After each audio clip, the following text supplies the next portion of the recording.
प्यारे,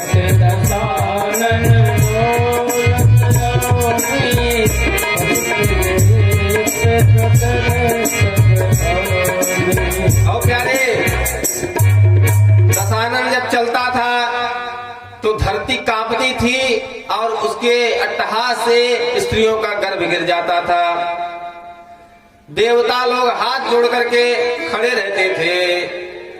कर जोरे सुर दिशप विनीता, प्यारे हाथ जोड़ करके खड़े रहते थे, इंतजार करते थे कि हमको कुछ आदेश करे महाराज रावण।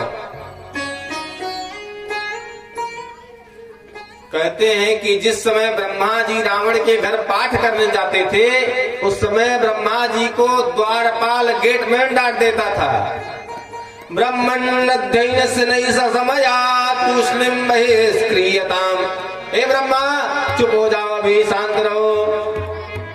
क्यों? क्योंकि अभी हमारे प्रभु लंकेश्वर आराम कर रहे हैं। वह रावण जब मारा गया भगवान के हाथों, उस रावण की नहीं चली तो तुम कौन से गोप हो? लेकिन बेन समझा नहीं, ब्राह्मण समझा करके चले गए। फिर बेन कुछ दिन बाद फिर वही स्थिति कर लिया। अब जब राजा दुष्ट हो, जथा राजा था प्रजा, जैसी राजा होती है वैसी ही प्रजा होती है। प्रजा भी उत्पाती हो गई, चोर डाकुओं का राज होने लगा। लेकिन बेन का थोड़ा सा डर था तो लोग डर करके रहते थे। महाराज हुआ क्या कि बेन जो है आतंक मचाने लगा। महात्मा लोग आए, क्रोध में समझाने लगे। जब नहीं माना तो हुंकार भरी और जब कस के डांट लगाई, प्राण पखेरु बेन के उड़ गए। बोली राधे राधे। अब बेन के प्राण उड़ गए तो अब कोई राजा नहीं बचा। राजा नहीं बचा तो चोर डाकू अपना अत्याचार करने लगे। तब महाराज सुनीति उसे पुत्र से बड़ा प्रेम करती थी। सुनीति उनकी माता तो अपने पुत्र के जो शरीर को सुरक्षित रखी थी। ऋषियों ने कहा कि ठीक है, अब उसके शरीर का मंथन किया गया। मथा गया तो एक काला काला पुरुष निकला जो उसके अंदर पाप भरा हुआ था।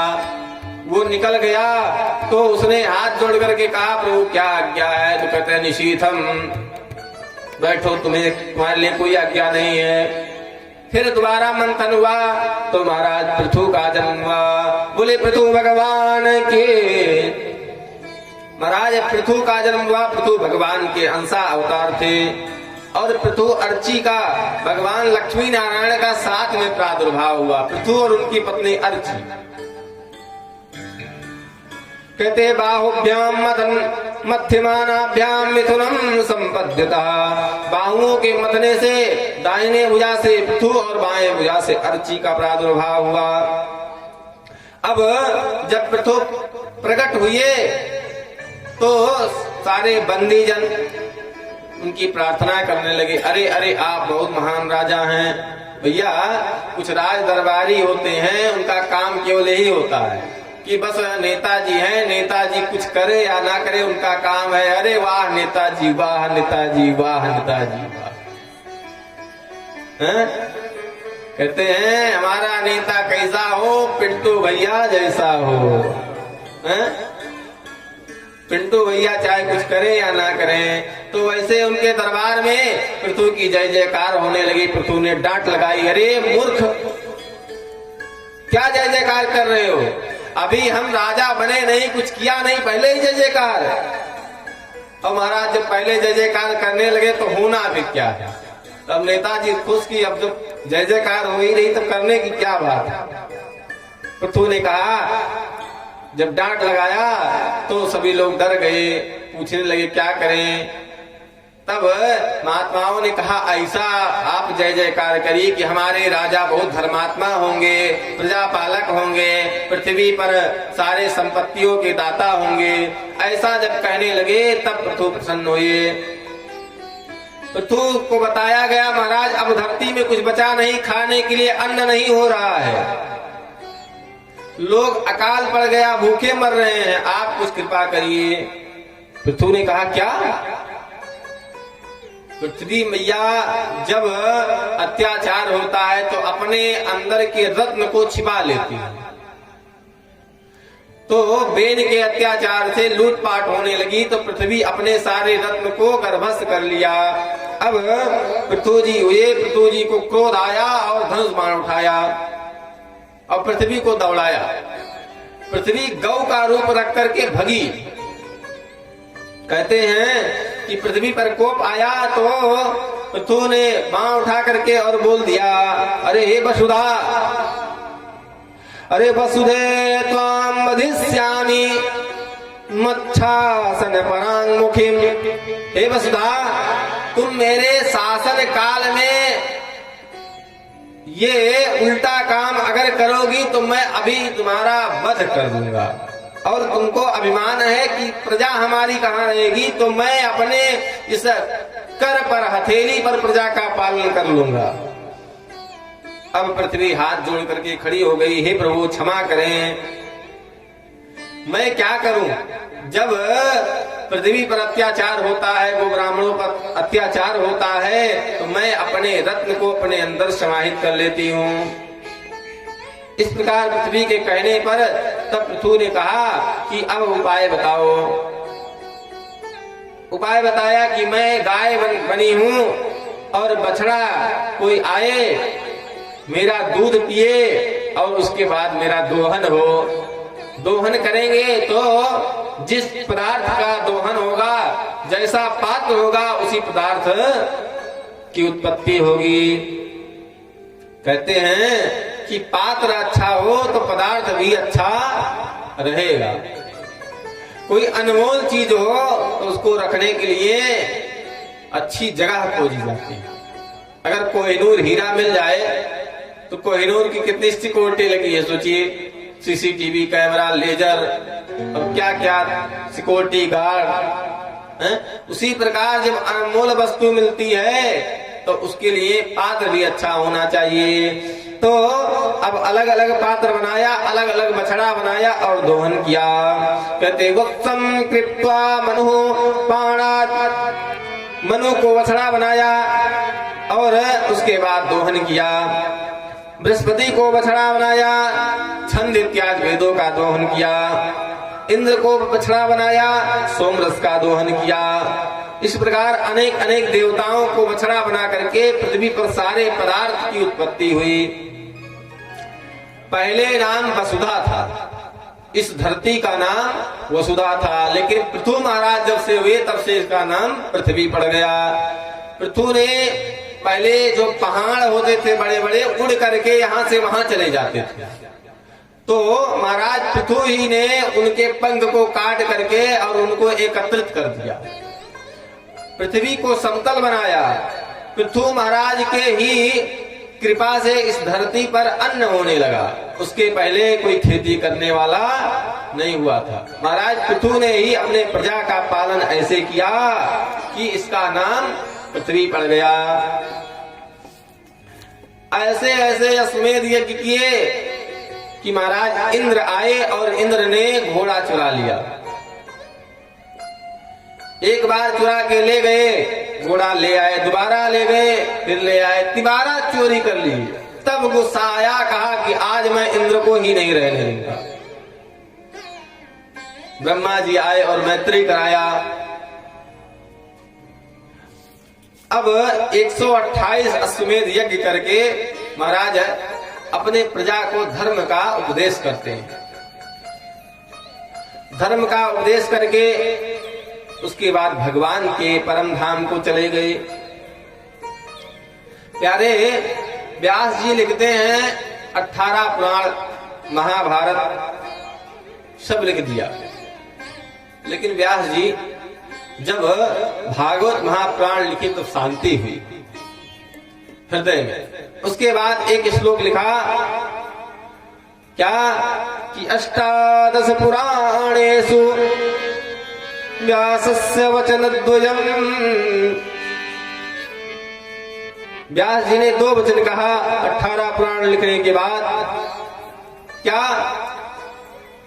परोपकाराय पुण्याय पापाय परपीडनम। परोपकार के समान कोई पुण्य नहीं और परपीड़ा के समान कोई पाप नहीं। तो इस प्रकार जो है पूरे जितने धर्म है, गृहस्थ का क्या धर्म है, पत्नी का क्या धर्म है, पिता का क्या धर्म है, पुत्र का क्या धर्म है, सब बताया। सब विस्तार करेंगे तो बड़ी लंबी कथा हो जाएगी, लेकिन संक्षिप्त में इतना जान लीजिए कि माता पिता का धर्म है कि अपने पुत्र को संस्कारवान बनाए, विद्यावान बनाए। कहते हैं कि माता शत्रु पिता वैरे एन बालो न पाठिता सभा मध्य न शोभन्ते हंस मध्य बको यथा। बालक को संस्कृत और संस्कार से संपन्न बनाए, क्योंकि जिस प्रकार हंस के मध्य में एक बगुला शोभा नहीं देता, वैसे अगर आपका बच्चा पढ़ा ना हो और सभा में पहुंच जाए, अपमान झेलना पड़े, तो आप माँ और बाप नहीं उसके शत्रु हैं। इस प्रकार कहते हैं माँ बाप का कर्तव्य है। और कर्तव्य क्या है कि जो शिक्षा दे कैसी हो, आप अगर उसके लिए धन इकट्ठा करने की सोच रहे हैं तो मत करिए। क्यों? क्योंकि अगर धन इकट्ठा करेंगे तो धन का नाश कर देगा, और अगर उसे धर्म का पालन सिखा देंगे, धार्मिक बना देंगे, संस्कारवान और शिक्षावान बना देंगे, तो अनेकों धन संपदा एकत्रित कर लेगा। कहते हैं साधारण सी बात है कि पूत सपूत तो का धन संचय, पूत कपूत तो का धन संचय। अगर आपका पुत्र सुयोग्य होगा, उसके लिए धन बनाने की आवश्यकता नहीं है। आज हमारे जो प्रधानमंत्री जी हैं, सब जानते हैं कि चाय बेचते है कि नहीं। प्रधानमंत्री बने, योग्यता रही, बन गए। हमारे राष्ट्रपति थे एपीजे अब्दुल कलाम, कहते हैं वो अखबार बेचते थे और उससे पढ़ाई की, लेकिन योग्यता रही, संस्कार रहा तो राष्ट्रपति बने और कितनी बड़ी खोज की। तो आज भी प्रमाण देखने को स्वयं मिल रहे हैं आपके सामने प्रत्यक्ष। अगर आप विद्यावान बनाएंगे, संस्कारवान बनाएंगे, तो आपको धन इकट्ठा करने की आवश्यकता नहीं है। और धन इकट्ठा कर दीजिए तो बड़े बड़े राजा महाराजा के लड़के बच्चे देखिए साहब सत्यानाश कर दिए। आप भी जानते होंगे कि फलाने भैया के 1000 बीघा खेत रहा है और आज 5 बीघा नहीं बचा। तो इसलिए कहते हैं कि शिक्षा और संस्कार दीजिए। पत्नी का धर्म है कि अपने पति की सेवा करे, पुत्र का धर्म है कि अपने माँ और पिता की सेवा करे। पुन्नाम नरकम त्रायते इति पुत्रः, जो पुण्य नाम नरक है उससे जो मुक्ति दिलाए वही पुत्र है।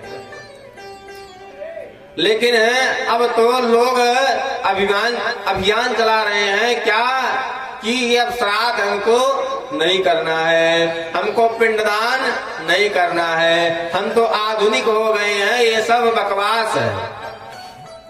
मैं एक बात बता रहा हूं, इसको कोई काट नहीं सकता है। अगर काट दे तो जो कहो सो मान लेंगे। ये बताइए कोई कौवा को अपने आप मरते हुए देखा है?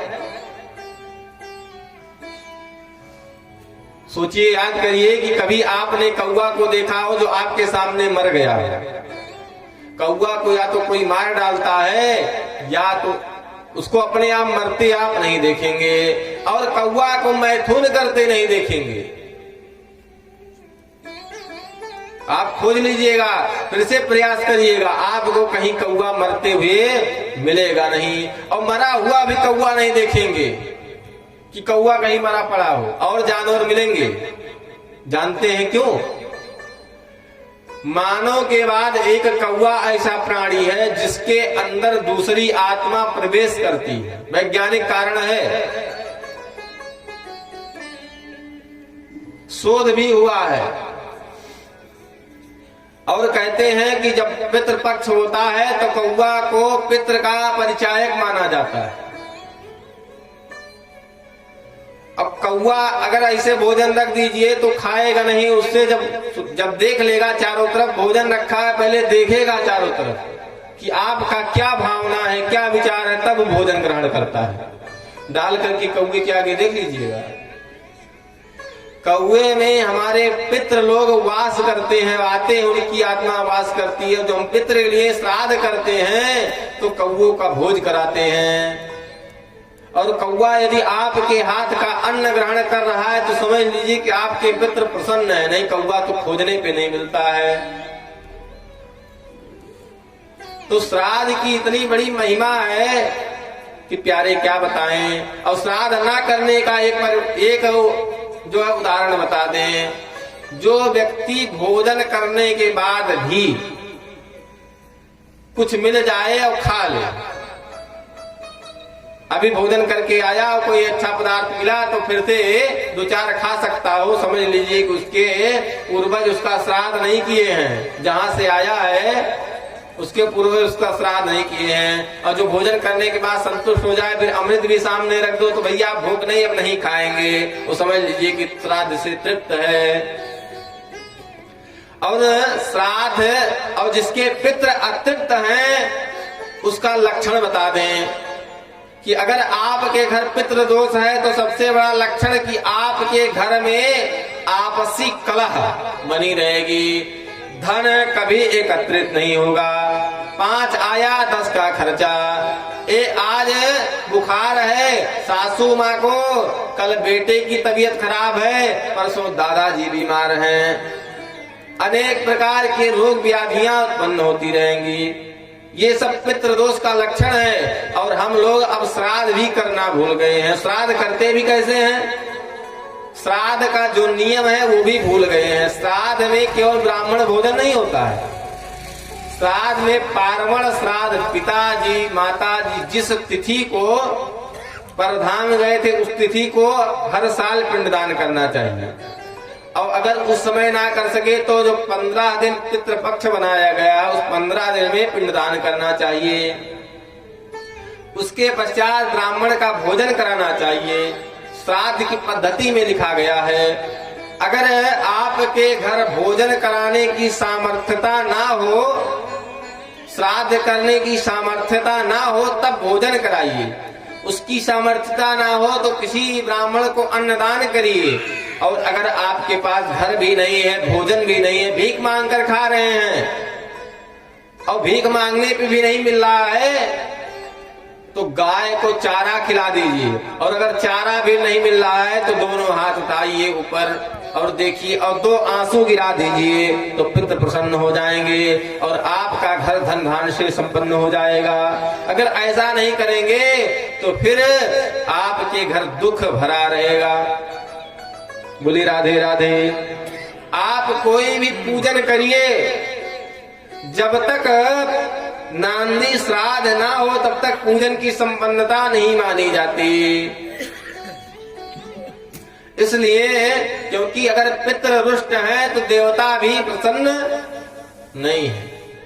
तो इस प्रकार जो है धर्म का उपदेश ये हम नहीं अपने मनमुखी नहीं कर रहे हैं, ये सब है मनु जी ने अपने प्रजा को समझाया। आगे अनेक प्रकार की कथाओं से समझाते हैं। पुरंजन पुरंजनी की कथा आती है कि महाराज हमारी